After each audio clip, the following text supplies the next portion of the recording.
From now on, Holy Father, not my will, but your will be done. I said, Father, you have chosen me.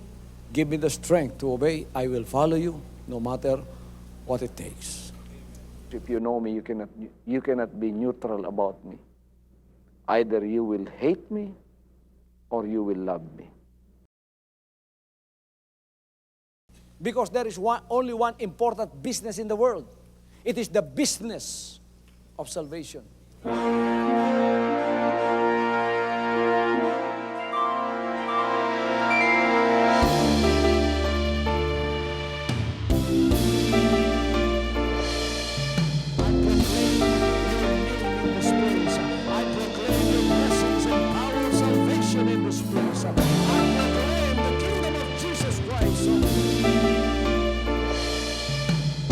As I am concerned, and as far as the work of God is concerned, we have reached the end.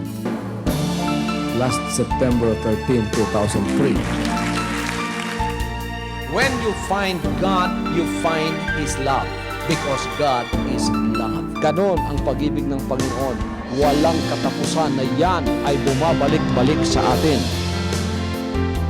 If you want to receive, you have to give. Receive it by faith and say, Lord, I will touch up.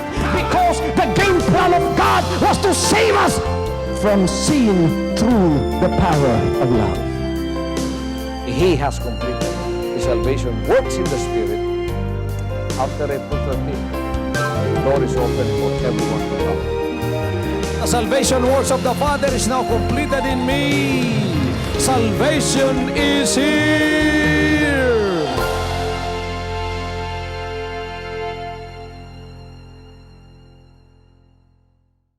When the Lord called me and He told me to be the messenger of the messages that comes from Him. In fact, on December 31, 1999, as we dedicated again the work of God and celebrated the reign of the Father through the Son, ipinahiwatig sa akin ng Espiritu that this year, sabi niya, anak, mangaral ka pa at ang minsang ipangaral mo ay ang repentance. Kaya yon ang maririnig niyo sa akin all the way sa taong ito. At naipaliwanag ko na sa inyo kung paano na ang Panginoon ay gumagawa ng mga paraan upang maunawaan ninyo itong mga salitang itong nakasulat dito. As long as it is written here, it is the written word of God. But when it is revealed by the Holy Spirit and this written word is lifted from where it is written, it becomes a revealed word. Yung revelation na yon ng salita, yon ang nakakain ng ating kaluluwa. Amen? So kung babasahin mo lang at walang revelation, that's nothing to you. In fact, many people are bringing their Bibles with them, but it's nothing when you read it. It's just like some of the books that you read. But when God quickens the word or makes the word alive, binubuhay niya yan. Kukunin niya riyan, gagawin niyang revelation sa iyo at ilalagay sa iyong puso, yon ang magiging pagkain ng iyong kaluluwa. Doon mo malalaman ang sinasabi ng Panginoon sa Matthew 4:4. Man shall not live by bread alone, but by every word that proceeds out of the mouth of God. So when God gives me these messages, I give them to you. And when He called me to deliver this message, I forgot about my formal Bible college training on how to deliver the words of God. Yung aking homiletics, yung aking hermeneutics, natapon na sa garbage canyon. Kaya pagka nagpasimula ako ngayon, hindi ko alam kung paano ko magpasimula, pero yung instruction sa Bible college on how to deliver the words of God, talagang isa-isa, susundin mo yon. Mula dito, papunta doon, on how to interpret it, on how to deliver it. Pero pagka ang Panginoon pala ang tumawag sa iyo at ipadideliver niya ang Word of God, wala na palang maraming sistemang gagawin mo. Sinabi niya, anak, simply say what I want to say to them. You're my mouthpiece. and tell them exactly, wala nang marami pang paligoy-ligoy. Sabihin mo sa kanila kung ano ang mensahe ng gagaling sa akin. Kaya ngayon, sa panahong ito, ang mensahe na ipinahiwatig ng Diyos sa akin para sa taong ito ay ang mensahe pa rin ng pagsisisi o repentance at kung paano ang tao ay marapture na buhay. Hallelujah. Ito ang ini-emphasize ko, and I need not emphasize it more to you because you have known it since the very beginning that God has revealed this to me. But for the sake of the new ones, yung mga bagong naririto ngayon, kayong mga bagong naririto, taas ang inyong mga kamay. First-timers na naka-attend ng service dito. Alam niyo, mapalad kayo. Palad kayo. Bakit? Kasi bago kayo nakapunta rito, napakarami munang hadlang, di ba? Napakaraming hadlang. Bago nga lang kayo nakaka-attend noong mga paglilingkod ng iba, kung naka-attend kayo, at narinig ninyo na si Pastor Kibuloy ay hindi sugo ng Diyos.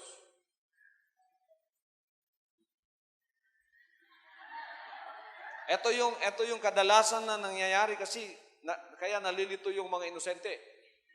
Sapagkat pagka pumunta kayo rito, naririnig ninyo salita ng Diyos, nabubuhayan kayo ng inyong pag-asa at pananampalataya. Pagka naka-attend naman kayo ng ibang fellowship, na ang itinata si Jesus Christ din, siya din ang tagapagligtas, iba naman ang naririnig ninyo. Meron pa nga bago lang pumunta rito, religious leader, anong sinabi? Habang kami at ang grupo natin ay nagpupuri sa langit, si Kibuloy naman at ang kanyang grupo ay dumadive sa impyerno. Aba, anong klaseng mensahe naman yan?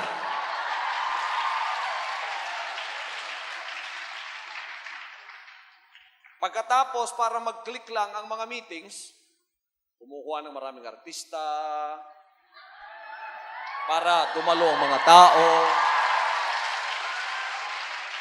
Tapos, pagkatapos ng umawit ng artista, ang tao manatili ang tao, may mga rapol-rapol pa. Huwag kayo alis, may rapol tayo mamaya, may TV, merong para lang manatili ang tao. May artista, may raffle, at may paninira pa. Para maitaas lang ang mensahe. Mga kaibigan, mga kapatid, kahit wala ako rito, tayo nagtitipon. In fact, hindi ninyo alam na si Congressman Duterte kasama ko ngayon. Kaya hindi kayo pumunta rito nang dahil may mga sikat na tao ditong tulad ko, tulad ni Congressman Duterte. So ano ang nangyayari sa atin? Iyan ay kapangyarihan ng Diyos. Nakakakain tayo ng kanyang mga salita at totohanan ng ating paglilingkod.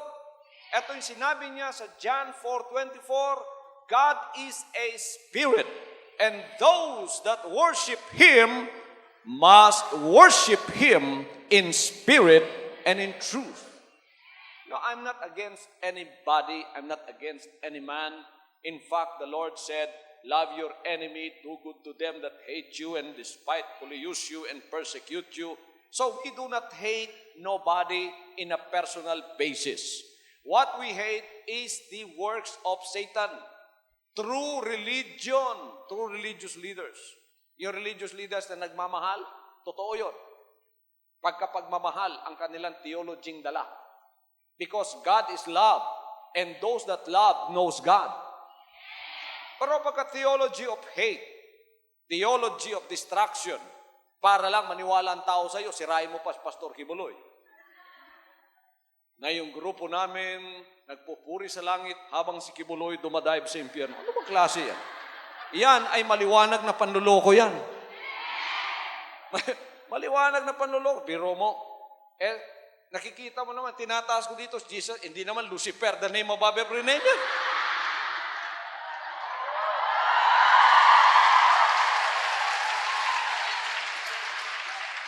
Sabihin mo, tinataas ni Kibuloy dito, yung Lucifer, the name above every name. Totoo yung dumadive tayo sa impyerno habang nagpupuri sila.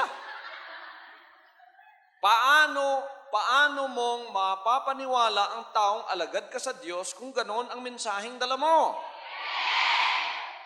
Kaya kayong mga religious leaders na ang dala ninyo pagkainggit lang at saka paninira, mabuti pa mag-retire na kayo.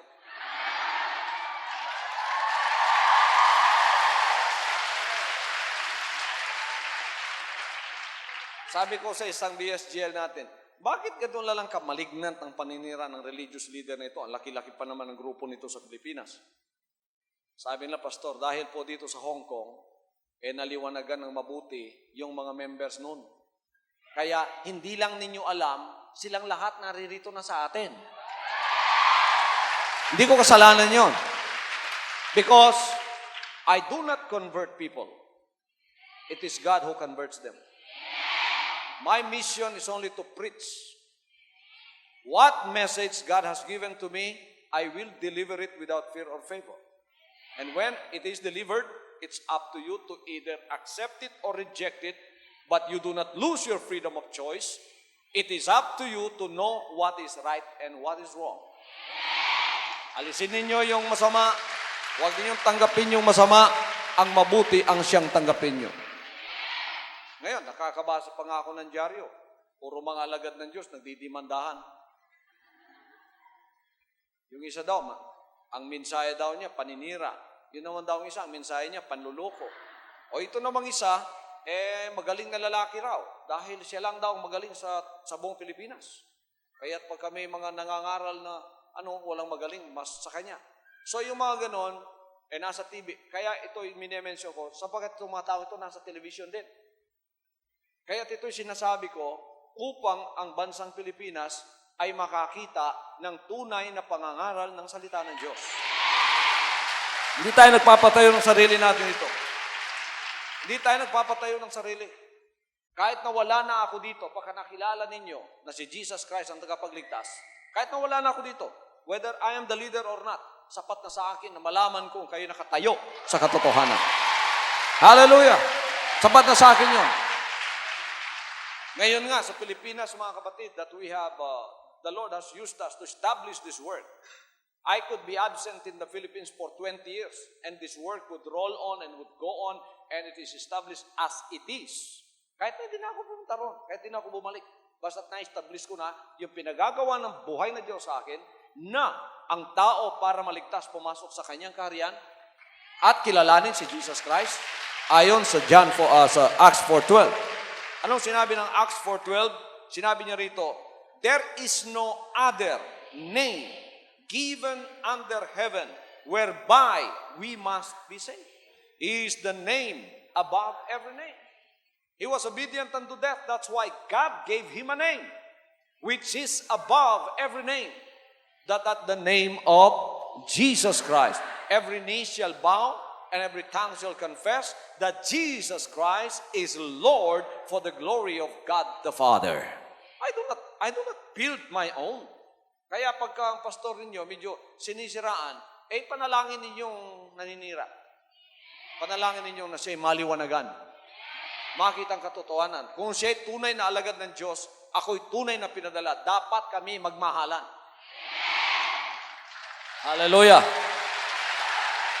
Sapagkat ang dinala ng Panginoon dito ay hindi po turo at aral ng paninira, kundi ito ay turo at aral ng pag-ibig upang ang tao ay magkaroon ng pag-asang lumapit sa Kanya on the basis of God's love. In the Old Testament, God used His vast and mighty powers in order to change people through the prophets. But it did not happen. Kita nilang Red Sea, nabiyak. Nanginigang tao. Naku, napaka-powerful ng Diyos. Man is shaking, man is trembling, but is never changed from the inside. Babalik pa rin sa dating gawin niya. Wala pa rin. Yung mga propeta pumupunta roon, tapos padadala ng Diyos. That's why may Old Testament eh. Bakit may Old? Kasi meron ng New. Yung Old hindi perfect. Nakita ang kapangyarihan ng Diyos. Sodoma and Gomorrah. Makasalanan lahat ng tao doon. Pinaulanan ng asupri at apoy. It rained down fire and brimstone to burn those two sinful cities. But life went on and people were still unchanged. Although they've seen the power of God. Also, although they've seen the majestic power of God, not only to build, but to destroy. Pero hindi rin nagbago ang tao kasi hindi pa rin nagbago yung loob niya. Kaya ang Panginoon dumating dito. Hindi niya dinala at ipinakita ang kanyang kapangyarihan. In fact, the Jewish people were waiting for the Messiah with pomp and glory like the days of Solomon the king. Isang hari na nakakasakay ng kabayo, napakaraming sundalo, napakaraming gwardya. That did not happen. Dumating ang hari nila, sa sabsaban pa nga ng baka. Doon ipinanganak. There is no room in the inn. So, the only room was with the cows under that house. And that is where the Savior, the Messiah of the world was born. Now, when he grew up and started his own public ministry, and he was proclaimed by John the Baptist as the Messiah, the Jewish people were never able to accept that. Sabi, yan ang hari namin, isang karpintero. Yan ang hari namin, pinanganak doon sa... Yan ang hari namin, hindi nag-aral. Yan ang hari namin na walang degree sa buhay. Hindi nila tinanggap yon. Kaya pinako siya sa krus. Pero dala ng Panginoon, hindi kapangyarihan. Kaya sabi niya kay Pilate, nung kaharap niya si Pilato, sabi ni Pilato, hari ka ba? Sabi ng Panginoon, ikaw nagsabing ako'y hari.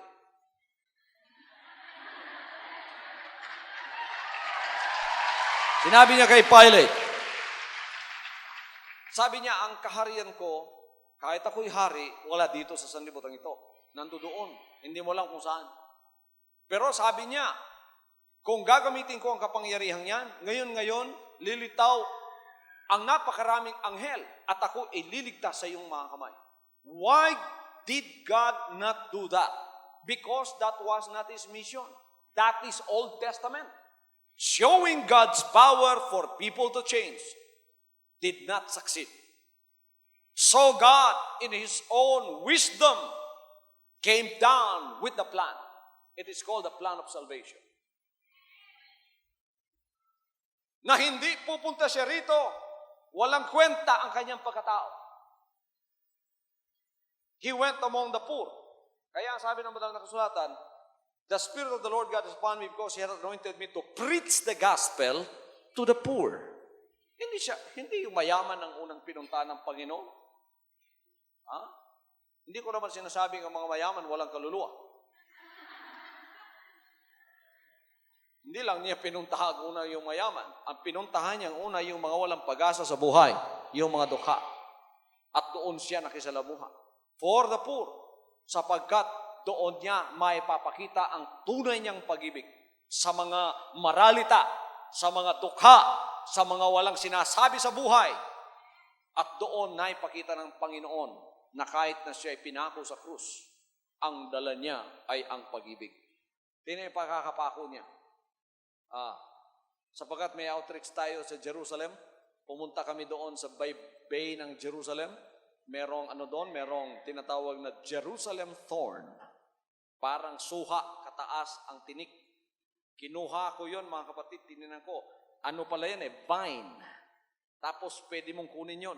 Yun ang ginawang corona. Maliit kaysa sa ulo niya, ipinasok dito sa crown niya, dahil maliit, nilagyan ng tali ang magkabila.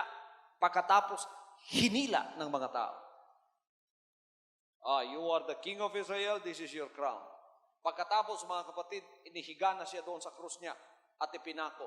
9 inches of 4 square spikes were driven in his hands and on his feet. Yung mapainiksyong ka lang ng karayom, ng nurse. Gumaganong ka na sa sakit. Ito pa kaya, pako. Sa buto ng paa mo, sa kamay mo. Tapos nung itinayo na siya, hindi nakatayo na ang Panginoon ay pahiga, hindi.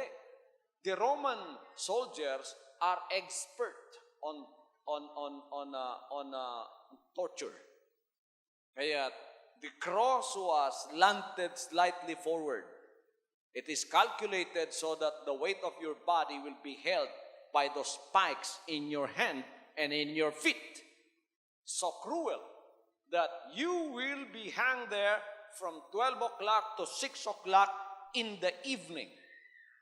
And you will not die because of loss of blood, but you will die because of the irregular beating of your heart. Jesus died in that fashion. So He died of a broken heart because He loves you. Mahal ka niya. Hallelujah.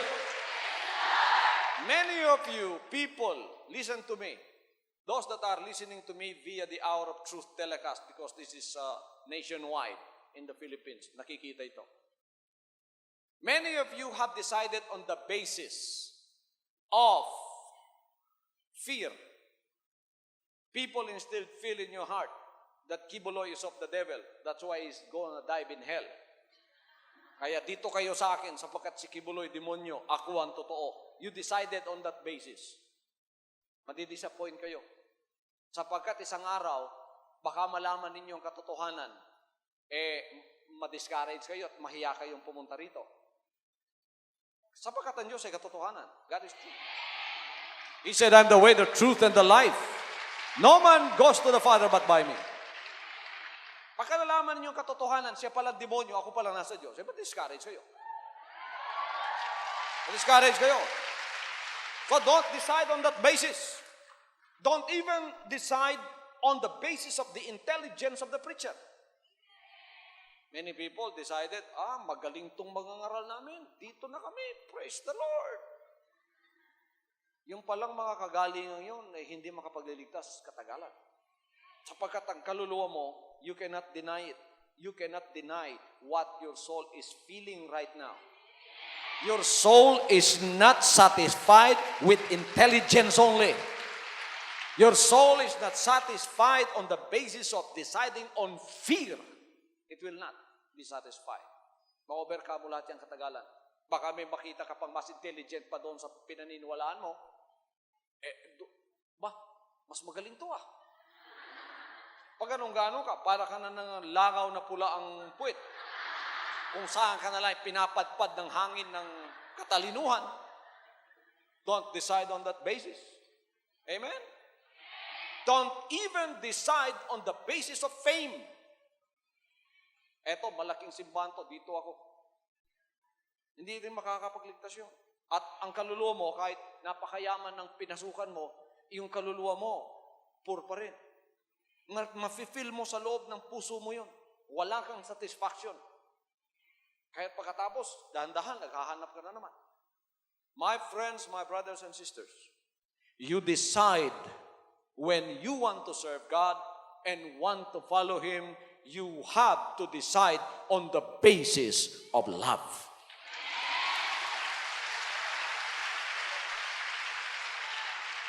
I serve Him because I love Him. Hallelujah. The Bible says God is love, and those that love knows God. We love Him because He first loved us. John 3:16 ang sinabi, for God so loved the world that He gave His only begotten Son. Kaya dito ang basis natin ng paglilingkod sa kingdom, love. Kaya kayo napilitan, sige, umuwi na kayo. Kayong mga natakot lang dahil nangaral ako ng nakakatakot sa impyerno, umuwi na kayo. Malis na kayo, maghanap na kayo ng sarili ninyong pananampalataya. Pagka nag-decide kayo dahil ako'y pogi, malis na kayo.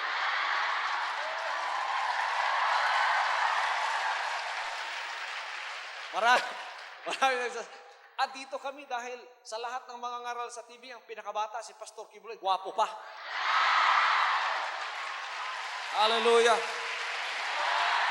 Hindi tayo napilitan. Ang pag-ibig ay hindi napipilitan.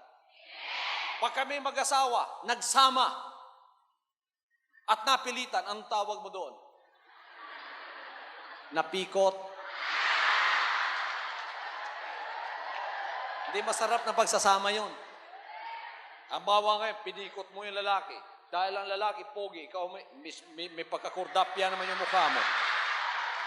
Kidwilyo mo mga kapatid. Nagsama nga kayo, napilitan siya na dahil may 3 kang kapatid na lalaki, may shotgun. Pakasalan mo, kapatid namin, kundi puputok ka.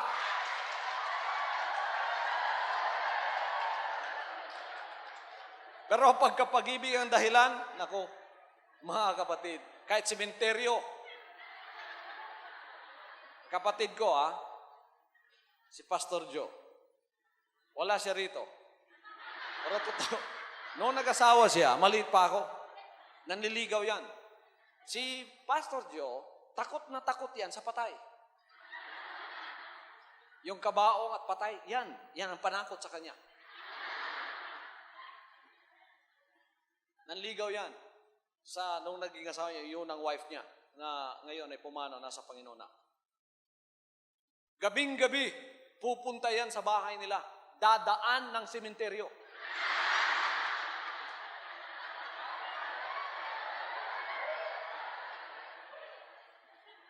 Biro mo, krus lang na maliit sa sementeryo, natatakot ngayon, gabing-gabi pa, pupunta siya doon dahil yun ang pinag-usapan nila na bisitahin mo ako ganitong oras, alas 9 ng gabi.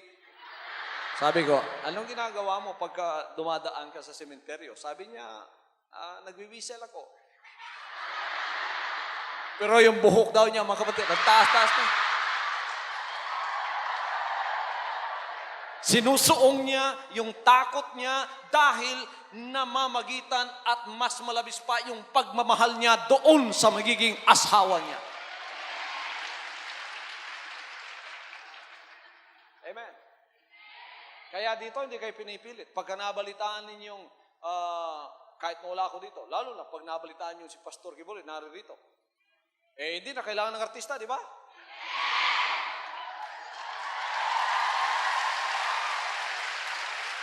Amen?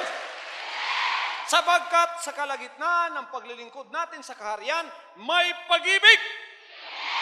You decided on the basis of loving the Lord. And when you love somebody, truly love somebody, you are willing to die for him. Hallelujah. Ganon din ang testimony ng pastor nyo nung ako'y tinawag. Napakalaki at napakarami ng dapat kong iwanan para ako'y maglingkod sa Kanya. Sinabi lahat ng Panginoon sa akin. Pero nung sinabi niya, sabi niya, ikaw mag-decide ngayon kung anong gagawin mo. Hindi kita pinipilit. Bakit ako nakapag-decide na sinasabi kong pag-ibig? Sapagkat wala siyang ipinakita sa akin na ipapalit niya sa iiwanan ko. Biro may iwanan ko. Yung denominasyon ko para kong prinsipe doon. Pagka bumibisita ko ng mga kongregasyon noon, ng mga puti, ang garland ko hanggang dito. Pinapayungan pa ako. Iwan ko yon. Yung mga kaibigan ko, iwan ko. Mga pamilya ko, mamimisunderstood pa ako nila. Ang pinakamasakit pa, so I can follow him, so I can be his true servant, iwanan ko pati yung girlfriend ko.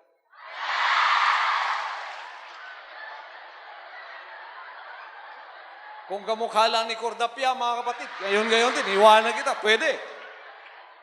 Pero believe it or not, kamukha ito ni Brooke Shields.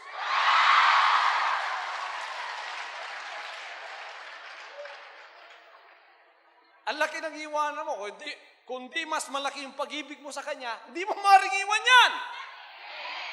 The opportunities that I would be sent in America, I would be based there and they will provide for everything with an American wife and a possible American family.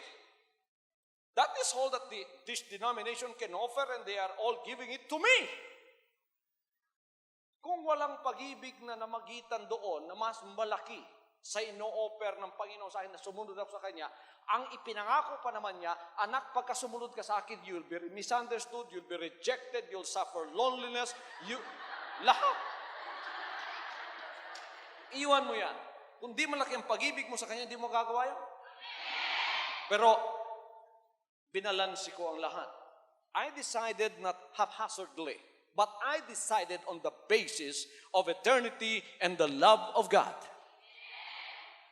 Sabi ko, okay, 4 months I struggled with it. Many times I cried to the Lord. kunin mo na lahat, pati yung mga pamilya ko, pati nanay ko, pati tatay ko, pati lahat. Wag lang ito.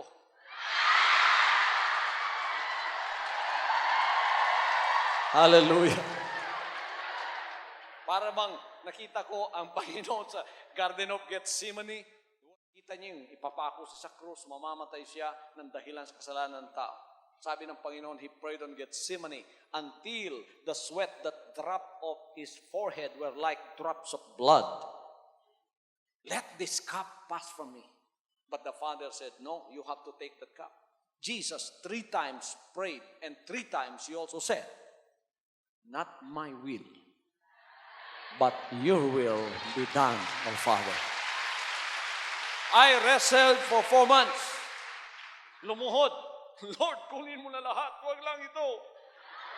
I promise you, I will follow you through the seas, through fire, through the wind, through the storm. Siguro ang Panginoon, tinitingnan ko, awang-awa sa akin.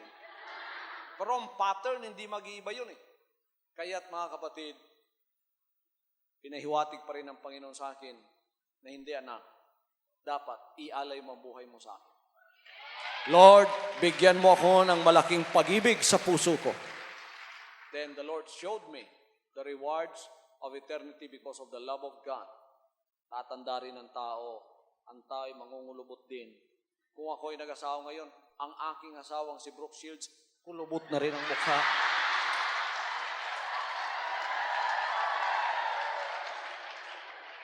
Then I will also be facing the twilight years of my life. And later on, I will face my Creator who offered me a once-in-a-lifetime offer that cannot be offered again. Now I will face Him, and what will I tell Him when I face Him? That I failed Him? Yon ang iniisip ko. Mawawala din kasi ako dito eh. Mawawala din tayo dito sa physical na ito. Temporal lang to. Anong sasabihin ko sa Kanya? Ngayon, ako'y masaya sa buhay. Dahil ako'y nag-decide, mas mahal kita, Panginoon. Hallelujah. Hallelujah. So, Brooke Shields, broken shield ka na ngayon. Ito na ako. I gave my life to the Lord. Sabi ko, ikaw nang bahala sa akin. Now I'm telling you this not because I want you to become like me. Kasi gift yan eh. Kalooban din ng Panginoon kung kanino ibibigay. Ang iba sa inyo, tinawag for your life like your life today. Mahal din kayo ng Panginoon. Ito sa akin, sinasabi ko lang dahil may special mission ay pagagawa sa akin. At dito ipatatayo through this messenger, itatayo ang kanyang kaharian, pakikilala ang kanyang pangalan, tunay na pangalan, at walang ibang kikilalanin ng tao sa kaligtasan kundi siya. Then when this is true, when this mission is true, I can live. Kahit hindi niya ako makita pa. Tama na yon. Basta't nakilala ninyo ang mensahe na pinawatig at pinadala ng Diyos sa inyo. At yan ay desisyon ng pag-ibig. Desisyon ng pag-ibig. Hallelujah. Dahil sa pag-ibig na yan, mga kapatid, tayo nakapagpatuloy araw-araw. Because love reinvigorates itself in you. Hindi kasi nagmamaliw ang pag-ibig, hindi tumatanda yung pag-ibig. Kaya tanungin ninyo yung 80 years old. Matanda na siya. Pero ano sasabihin niya? Matanda lang yung mukha ko, pero yung dito ko sa loob, naku, mas umiibig ako noon, ngayon kaysa noon. Young at heart pa rin. Because of that. Kaya ngayon, kayong lahat naririto, you have decided on the basis of love. Mahal ba ninyo ang Panginoon? Yes. Naririto kayo dahil mahal ninyo ang ating Panginoon. And everything comes into its proper perspective when you know you love the Lord. Now you are not working hard for nothing. Noon, working hard for what? What do they have to show for all their labor? A nice home, a fancy car, the means to travel or spend all day playing golf, as one quickly discovers possessions, and prosperity by themselves are ultimately empty and unsatisfying. Unless a person's soul is alive and well, life is spiritual poverty, no matter how well off that person may be. This was true in the times of Haggai the prophet. He challenged the Jews who had returned from Babylon. They had started out like many people do in the aftermath of a tragic war, poor and lacking basic resources. At first, they concentrated on building the temple. But within a year or two, they gave up on that project and became distracted with their own material needs. For the next decade and a half, they poured themselves into reestablishing an economy. To a large extent, they succeeded, itong mga tao sa Israel.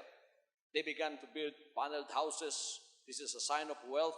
They replanted their fields and set up their vineyards again, which required a great deal of hard work. Yet Haggai pointed out the fundamental futility of all their busy activity. It was not that the work itself was wrong, but it was inappropriate, given the disrepair of the temple where to worship God. The people's priorities were all wrong. They were prospering materially, but starving spiritually. Now is the time for you to redirect those mistaken steps in your life. Alisin natin yon, tapos idiretso natin. Kung naglilingkod kayong walang pag-ibig, eto ng pagkakataon na i-dedicate natin. Panginoon, bigay mo po ang tunay na pag-ibig sa akin. Pag-ibig sa paglilingkod sa inyo. Hallelujah! Hallelujah! Mahal ba talaga ninyo ang Panginoon? Kaya't kahit alauna na, narito pa tayo. Hallelujah! Mahal natin siya, kaya mamaya ino-offer pa rin natin ang ating afternoon service. Buong araw nandito tayo. Nung hindi pa natin kilala ang ating buhay na Diyos, saan tayo? Wala tayo dito. Nagchichismisan tayo doon sa sentral. Doon lahat ng mga negosyo, lahat ng pinag-uusapan. Pero ngayon, ginagalang na natin siya at ginagawa na ang kanyang buhay ang siyang ating buhay. Pag-ibig ng Panginoon. Hindi lumilipas. Hallelujah. So alam na natin kung ano ang daan papunta sa Kanya. Ang Panginoon, mahal kayo. Kaya pumunta dito na may pagmamahal. At ito ang gusto niyang sabihin sa inyo. When I discovered this, I did not discover it by my own intelligence, but how God dealt with me by my feelings and my emotions, and my mind went beyond its own ordinary grasp in order to know what God is telling me. Because in your own mind, you will not be able to understand the love of God. So, isang araw, nangangaral ang isang mangangaral. Ang pinangangaral niya ay pinakamalaking pag-ibig ng ating buhay na Diyos. Habang siya nangangaral, you don't have to be taught how to love. You don't have to. Hindi pinag-aaralan ng pag-ibig. It will just strike you.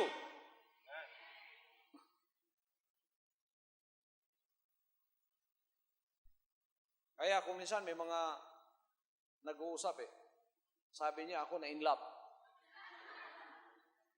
Bakit mo alam? You cannot explain it. Napifeel mo na lang. Basta't na in love ako.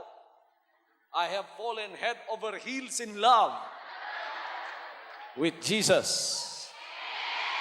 Hallelujah. It will just strike you. Hindi mo ma-explain yon. Ngayon, yan ang gusto ng Diyos na mapasa iyo. Maging revelation sa iyo yan. Huwag mo lang akong pakinggan na hindi mo na-feel ito.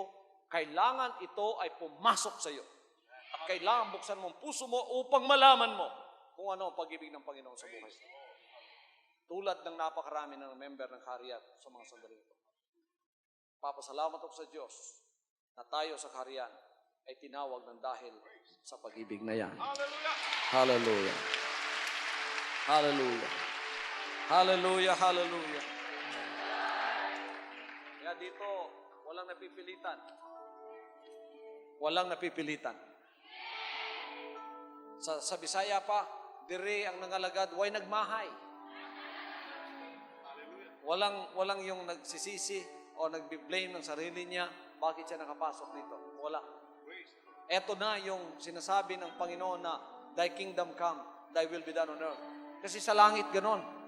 Tatanungin mo si Pedro, paano pumunta roon? How did you come up here into the kingdom of God in heaven? Ask Peter that. What will he tell you? I was crucified upside down, and I was burnt on the stake. I died in a terrible way, and I died a terrible death. Sa langit, masaya siya. Ginawa niya yon na hindi napilitan. The Roman, when they persecuted the Christians in the 1st, 2nd, and 3rd centuries, before I end, sandali na lang. They were expert, as I said, on torture. Sometimes, the Christians were rolled, and at the end of a roller is a circular saw. While you are being ushered to it head first. Itong mga Romanong ito, tinatanong ka, maglilingkod ka pa ba sa Panginoon? Habang papalapit yung ulo mo doon sa lagari. Sinabi ng isang alagad ng apostol, si John Chrysostom, Christ was good to me for 80 years. Will I now reject Him? If I have 10 lives, I will all dedicate them to Him. Pumasok ang ulo niya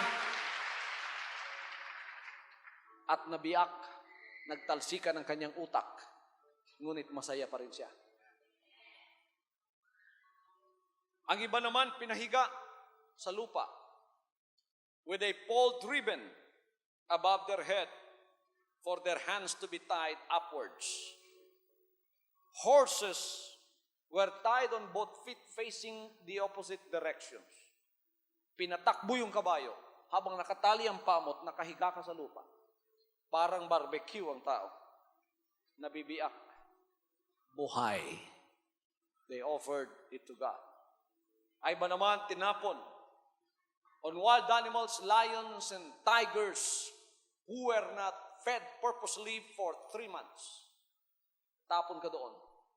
Lalapain ka. While the Romans, this is their sport, this is their spectator sport, are clapping their hands, and Nero is watching on the stands, while these Christians, together with their children, are being mangled alive by wild animals.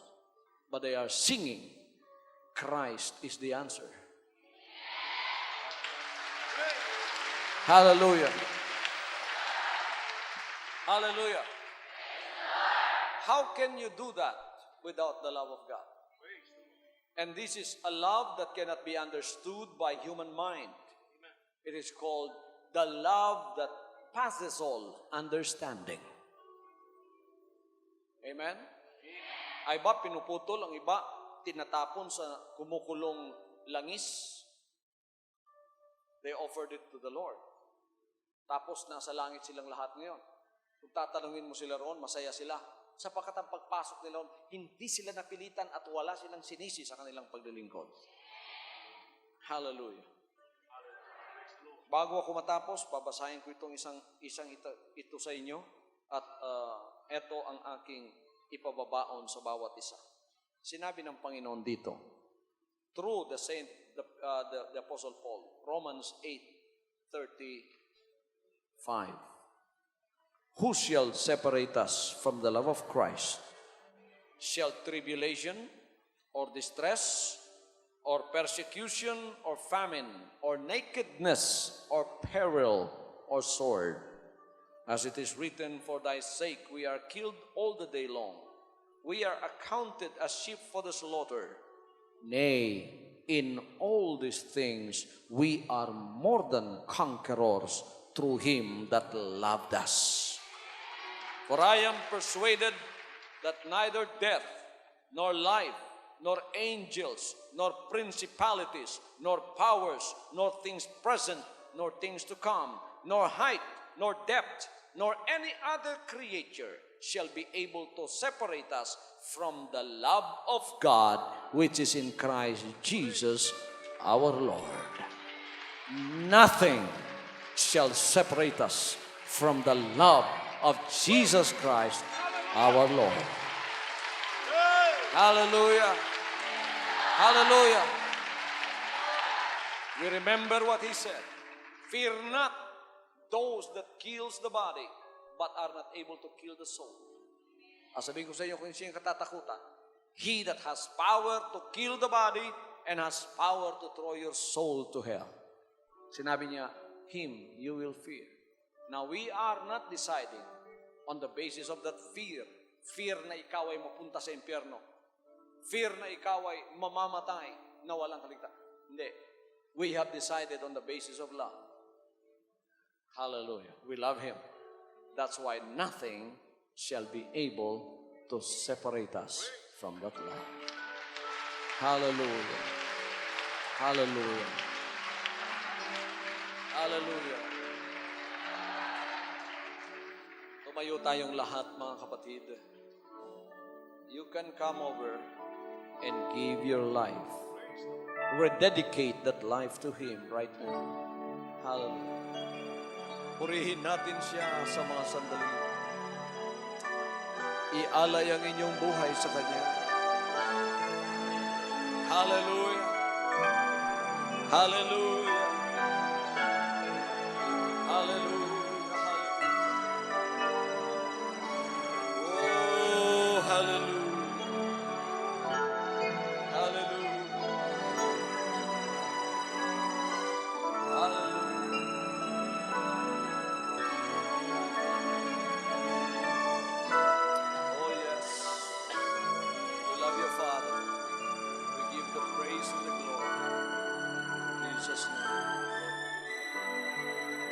Ama, pagpalain po ninyo ang lahat ng mga anak ninyong naririto ngayon. Bautismuhan po ninyo kaming muli ng makalangit na pag-ibig sa aming mga puso. Pagkayan ay aming nadama at ang nadadama namin yan ay mula sa makalangit na pag-ibig. Everything will be all right. For we know that love that is in us is the love that conquered the world. Father, bless your people in Hong Kong.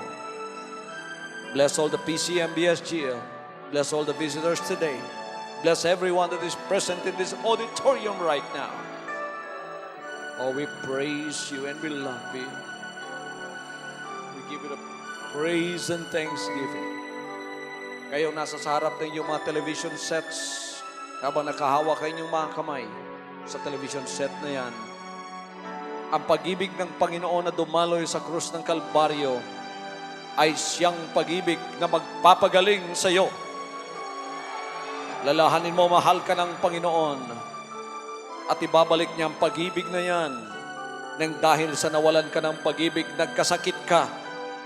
Dahil sa hindi mo nadama ang kanyang pag-ibig, ikaw ay nagkaroon ng karamdaman at problemang hindi mo malulunasan. Mula ngayon, babalik ang pag-ibig ng buhay na Diyos sa iyong buhay. Madadama mong muli ang kanyang buhay na presensya. Bumangon ka sa banig ng iyong karamdaman. Bumangon ka sa iyong pagkakalugmok. Bumangon ka sa kadiliman na kung saan ikaw ay nawawasak.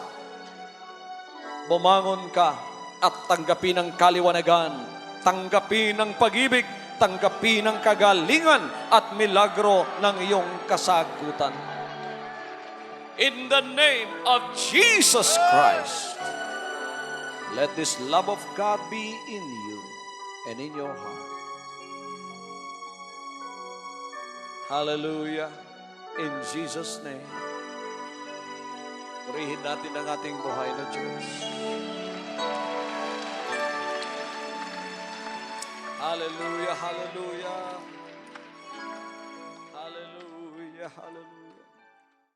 From now on, Holy Father, not my will, but your will be done. I said, Father, you have chosen me.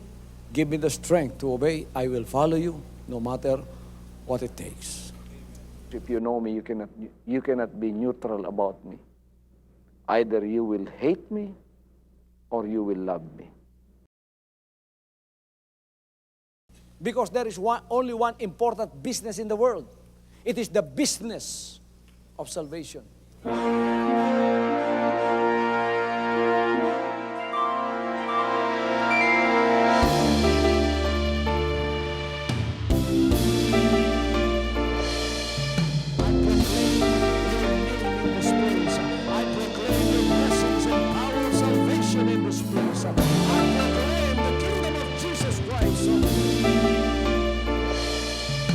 As far as I am concerned, and as far as the work of God is concerned, we have reached the end.